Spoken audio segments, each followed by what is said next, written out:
This is my Canyon Strive 29er, fresh from the Everesting, and this is the bike check to accompany the Everest video I did over on GMBN.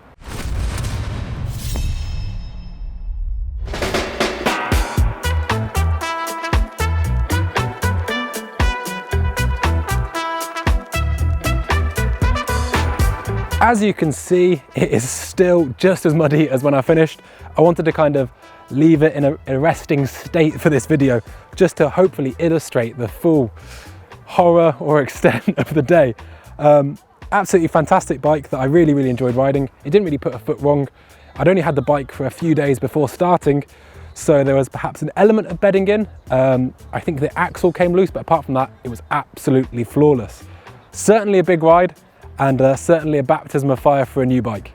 This setup is near enough to being outside the factory, bar some GMBN kind of supported brands.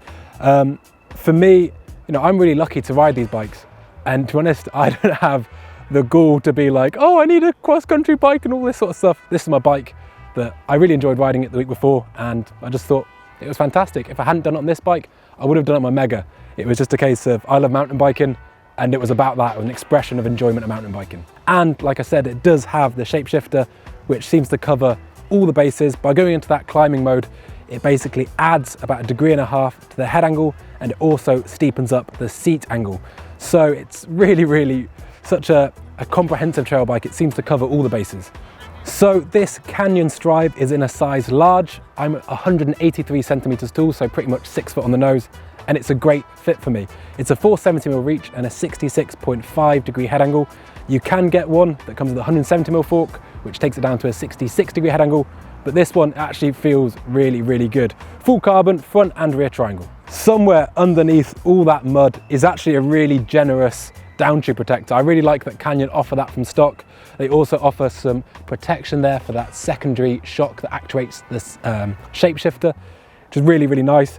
I've gone for a Mudhugger kind of halfway house in terms of size of it. It's a bit more than the super small ones, but it was absolutely filthy and I wanted a bit of extra protection.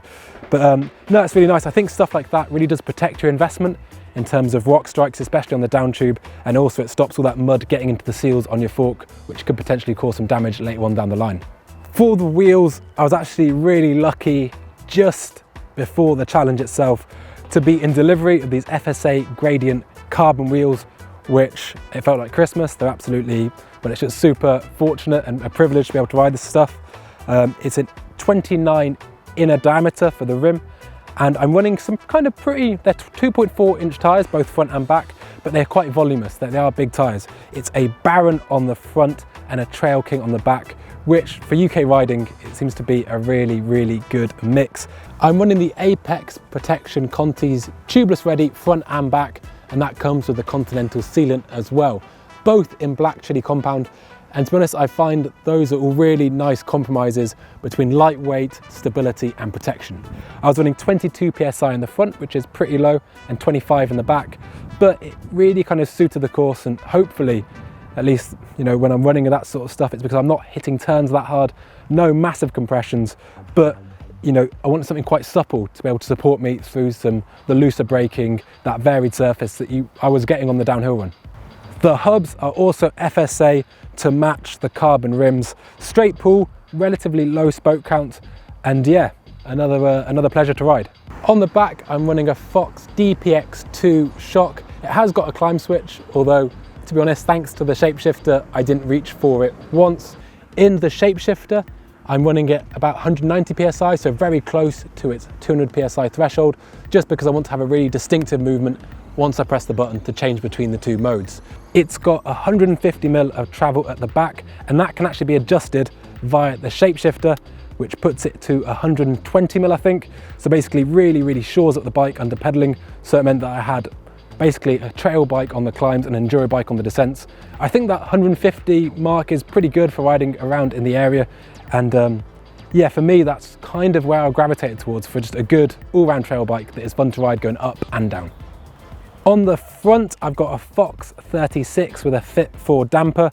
Yeah, perfect to pair up for that sort of bike, I think.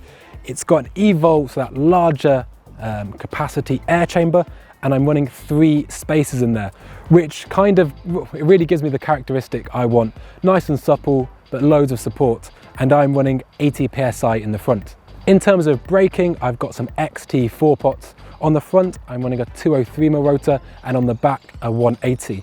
I'm running the resin finned pads, which for me is perfect. I do much prefer the kind of organic stuff over the metallic or sintered, and that's just personal preference. It was getting pretty wet in the morning. I was thinking, how am I going to get a day out of these pads? 9,000 meters of descending in the wet, but yeah, absolutely no problems, had loads of life left. For the brake levers, the XT levers, I've got them running at about a 45-degree angle. I personally, and it's just me, don't like to run levers too flat. The problem is that I feel my elbows come in and down, and having them lower helps me correct my body position essentially, and I feel it gives me a better position all round. I'm quite fussy when it comes to the geometry of handlebars. I don't really like to change. I like, once I know something, to stick with it. And I do have my bars, as you can see, rolled quite far forward. That again, I feel it gets my elbows in a better position. And it's just kind of what I got used to, and it's what I've always stuck to. 780mm wide bars with the grips on. The bars that sit at 780, it's probably about 790 once you include the grips. I've got a 50mm Nukeproof Horizon stem, which I've actually flipped upside down to drop it 10mm. The bars sit at 108 centimeters from the ground to the top of the grip, which I find is the measurement that helps me change between bikes, especially changing between wheel sizes. That's often the thing that feels so peculiar. You know, you feel so unstable or too over the front. I like to have that one measurement, which I often refer back to. For grips, I've got the Ergon GD1 in that thicker size. I really like them. They have that sort of moto feeling to them with a nice flange, nice and soft, really supple, and I really like riding them. I didn't have any issues in terms of blistering all day. They were absolutely perfect. To complement the grips, I've got an Ergon SMC4 saddle, which was absolutely fantastic. No chamois, which everyone's going to say is an absolute horror show. I don't care, it is what it is. And I've coupled that with a 170mm drop Crankbrothers Highline seat post. For the lever to actuate that seat post actually is Canyon's stock one, which pairs up really nicely to the shapeshifter. For the pedals, I've gone for a subdued black, and it's a pair of Crankbrothers stamp in large. How can anyone ride with flat pedals on a big day? Well, that's just how I like it, and I feel at that sort of wattage, you're not absolutely spanking on the pedals, you're not doing particularly high cadence, it's just a matter of comfort. And actually having essentially infinite float, I personally feel stops me running into issues with fatigue and pains developing. So absolutely perfect. Yes, I haven't leveled them up at 9 and 3. I prefer leaving them like that for bike checks. What are you gonna do? I think it looks bloody fantastic. I'm running a full complement of an XT drivetrain, so that's shifter, mech, cassette, cranks and chainrings. The cassette is 11-speed, 1146, and one of the things I did change on the bike is I went down from a 32-tooth chainring to a 30-tooth. I've only got little legs, they don't put out much power on a big day. In fact, regardless of any days, on a 29er, I'd always run a 30-tooth chainring. I just feel that that works best for me. The XT cranks are 165mm in length, which is something that I have absolutely convinced on. It's not about descending or anything like that. It's not about ground clearance. What I find is when the pedal is coming through the top half of its stroke, it's what it does to my hip. I feel with a shorter crank, my hip can stay more open, and it's actually a trip triathletes use, you know, to keep them fresher for the run. But I have issues with my hips, and it helps me. So short cranks are definitely the way forward to prevent that recurring issue. Standard XT chain, however, I did go wet lube, then dry lube. And I didn't have to oil it once all day, which says everything really. Not bad for 9,000 meters and 21 hours of riding. In terms of keeping the chain quiet and on my bike, I've actually running one of those really tidy new Shimano chain devices. One came through the post the day before into our workshop, and I thought, that does look absolutely banging, so I put it on, and it's got a really nice adjuster so you can get it perfect for your chain line. I didn't add any heli tape or anything like that. It already comes with a reasonable amount on, and it seemed perfectly adequate. On the front, I've been really careful to keep the cable ties really tight and keeping all the cables together. It looks really neat, nothing crosses at the front, and yeah, super silent ride. The only specific thing I changed for the Everest itself was I removed a tube I had strapped to the frame and I put a gas canister, a CO2 canister, taped under the saddle there. I had a little applicator in my pocket.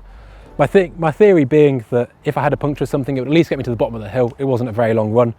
I got an exposure 6-pack, which is an enormous light on the front there. And I also had another exposure light on my helmet.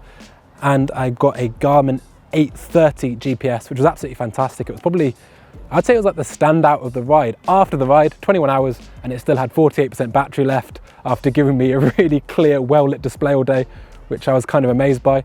I've got a Toe Peak Ninja bottle cage, and actually, sorry, I did take off the multi-tool from the bottom as well, and a GMBN Camelback water bottle, which honestly, I didn't really think I wanted anything less. I think it was a nice compromise between protection, get out of jail cards, and what I really needed.